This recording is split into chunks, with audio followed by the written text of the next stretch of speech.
Mga katrops, welcome back ulit sa aking channel, Sports React PH. At ngayon nga ay pag-uusapan natin ang balitang nalugi nga na pong Los Angeles Clippers kay Paul George.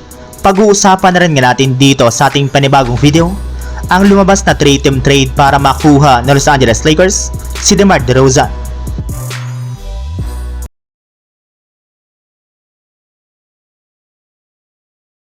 Marami nga po mga katrops ang nagalit sa pag-alis ni Paul George sa Los Angeles Clippers at ang paglipat nito sa Philadelphia 76ers.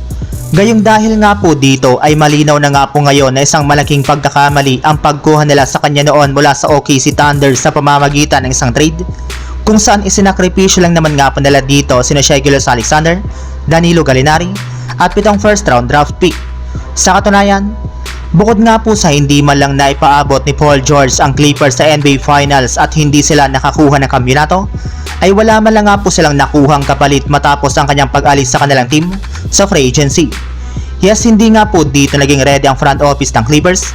Gayong akala nga po ng kanilang buong kupunan ay mananatili ito sa kanilang lineup at kukunin nga po nito ang iaalok nilang kontrata sa kanya ngayong offseason.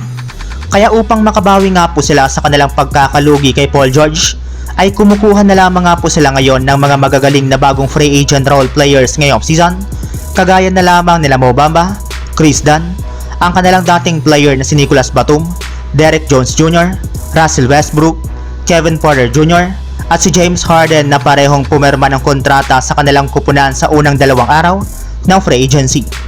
Samantala, puun na naman tayo sa ating sunod na pag-uusapan sa lumabas na 3-team trade para makuha ng Los Angeles Lakers si DeMar DeRozan.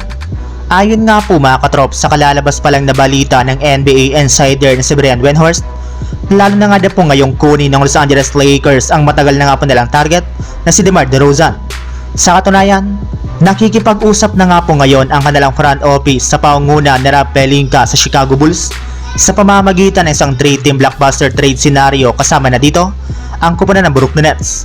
Since nga na po mga katrops, ayaw na ni DeMar DeRozan na manatili sa Chicago Bulls at mas gusto na nga po niyang lumipat sa Lakers ngayong offseason, sabayan mo pa ng kagustuhan ng Brooklyn Nets na makuhang muli ang kanilang dating player na si D'Angelo Russell mula sa Lakers, ay pwede na nga na po silang makabuo ng isang 3-team trade scenario sa mga susunod na araw. Pero as of now nga po mga katrops ay kakailanganin pa nga po itong pag-usapan ng nabanggit kong kupunan.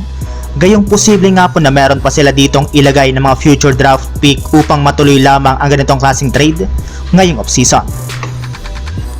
So yun lang mga katrops, ang handog kong story ngayong araw. Sana nag-enjoy kayo, please like and subscribe my YouTube channel, Sports React PH, para sa iba pang story at update patungkol sa NBA. Kita-kits muli sa ating susunod na video.